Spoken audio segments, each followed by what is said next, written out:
Today, we are going to make some grass. No, I'm not in Colorado, so it's not going to be that kind of grass.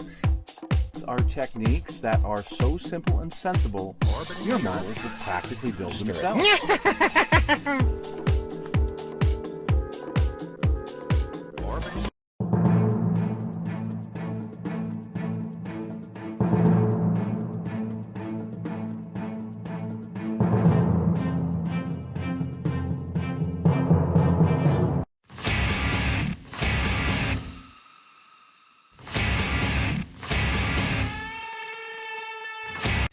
Hello folks, it's Mad Dog Merv. Welcome to the Kit Hoarder Stash. I've got kind of a ringing sound in here today. I don't know why, but today we are not going to review any of the kits that I have. We are actually going to go visit a stash. And I had mentioned when I first put this segment together that sometimes we go and we look at other stashes that were around, other people's stash of models that they had. This one in particular was a fellow that lived here locally for many, many years and was a national IPMS member. He was an active member probably, maybe 30 years ago, but that was before I became a member of the IPMS here locally, and was known by some of the older guys that had been in the group for many years. Well, he passed away, and his wife contacted our president of our group, and can you help? I've got hundreds and hundreds of models. I need to do something with it. And so he's been helping her to whittle down the stacks, if you will, try to get rid of all of that, all of these extra kits that this gentleman had. So today on the Kit Hoarder Stash, we're going to talk a little bit about kit hoarding and about what happens when someday, well, you're not here anymore to to deal with your kits, and your dependents are. So we're going to take a look at this this stash that this gentleman had. We're going to talk a little bit about final disposition of things. So stick with Mad Dog Merv as we look at somebody else's stash today. So those who watch my channel a lot know of this guy right here, Alan Kinney, my friend and mentor, who passed away a couple of years ago. This was in Phoenix, I want to say in 2019 at the IPMS show, and a few months later he passed away. But Alan had a huge collection and an incredible. So about 8 years ago, my friend Alan was selling a bunch of his built models. He was very famous for getting two kits from the store. They would give him both. One he would build for the store, the other one he would keep and build for himself. So some of these were ones that he had built for whichever local hobby store, or these were ones that he built for himself. And he was selling them at the show for, I think it was like $5 a piece. So I bought a bunch of the Panthers and a few other things, the Shermans and whatnot that he had. But he was thinning down his collection because he knew he was about to retire. He was about to move away.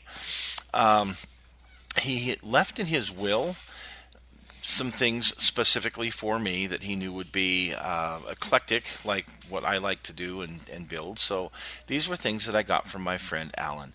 He had left in his will, though, certain things need to happen to certain models. So the gentleman I talked about in the introduction to this video had this very large collection. He actually lived about 4 blocks from my friend Alan, and I never knew about the collection, never knew about him until after his death.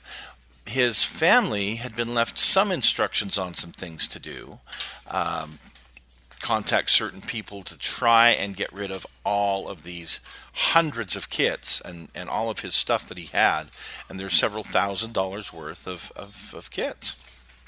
So at the local show, they had a table where they tried to sell a bunch of the kits. And they did sell quite a few, but not a huge amount. So a few weeks later, at their house, in the garage, which was a wonderful garage, by the way, they decided to set up and have a sale there. So here's some pictures from that garage sale. You can see they've got prices on the kits. Most of the kits there were aircraft. Most of them were 1/72nd scale, and quite a few of them were very out of print, out of production.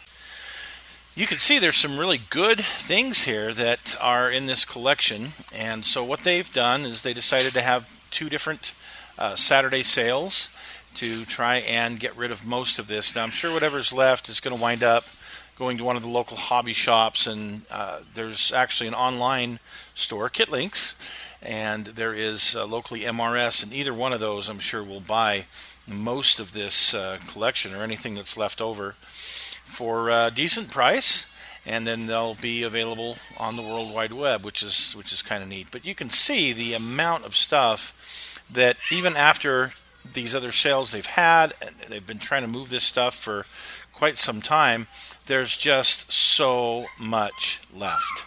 So I'm just going to let you look at these things for a minute, and I'll get back to you in a sec.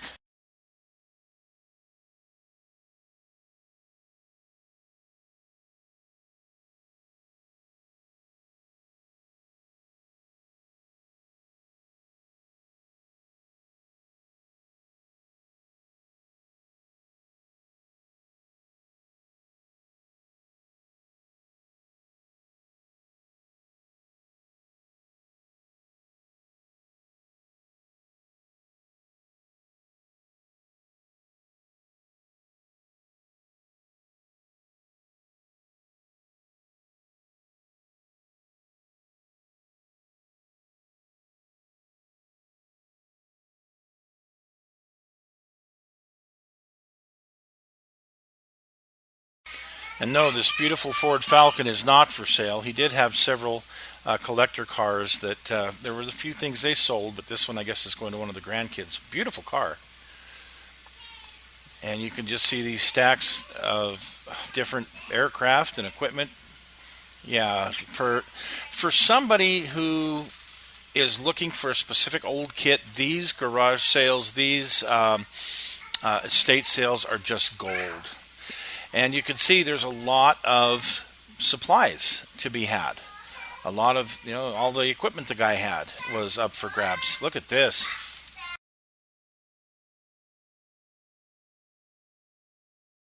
And here you see he had some airbrushes, and you'll see here there's a compressor as well.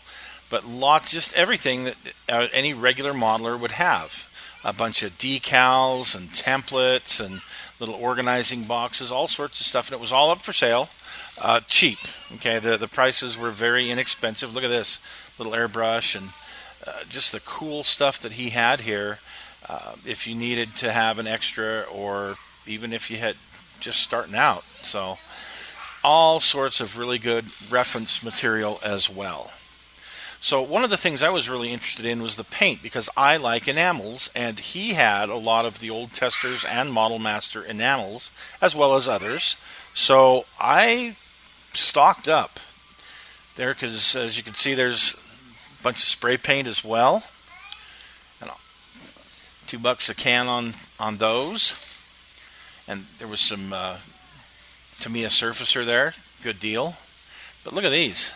And there were some paints there. These were all in great shape, and some of them were colors that you just can't get anymore. So that was very helpful. Tools, I got some X-Acto knives, some old X-Acto blades that were really good. And look at this gold mine. Pledge Floor Care, also known as Future. 4 bottles of it. And needless to say, I picked those up. So this guy had some great artwork that was up for sale, and these sold almost immediately. Just beautiful pieces. But he also had some good reference material, like we all do. Some of these great books. There's a couple here that I actually have, and we'll just kind of let you look through this and see what was there. But it was a great stash, great opportunity to pick up some reference material.